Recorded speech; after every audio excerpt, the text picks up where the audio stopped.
Generation Z or Gen Z, as we call it, is of course the term that we use for the current generation of students, but I usually don't like generalizing them in such a broad, vague term, even though, yes, the students nowadays are very technologically savvy. They are really motivated of making changes on what to do with their lives, so that motivation and passion is very visible in the students nowadays, but I still like to use them or use the term in a more specific form, as in making sure that they are unique in their own ways.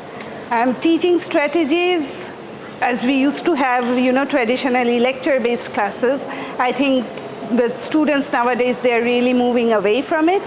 They prefer when there are a lot of active learning elements. So for example, if they're doing group work, group discussion, more creative tasks, so this is something that they enjoy a lot.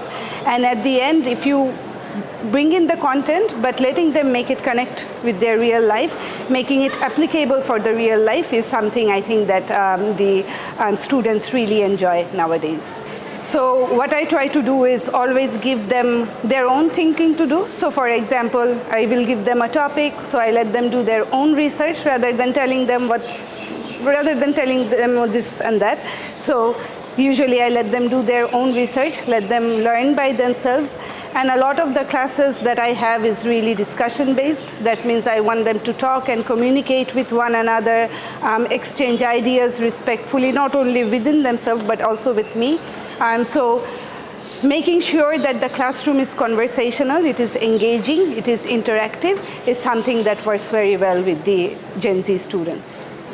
Once again, I would say that it's more formative based. Traditional methods are, actually it's not working anymore. Specifically, we want to, memorize and then write answers down. It usually does not help with the teaching or also with the learning. So what I try to do at least is try to bring in more subjective, more creative forms of assessments. Even peer assessments work really well. Anything to do to measure their creativity, to their interactivity, and also their reflections is something that I really promote within the classroom.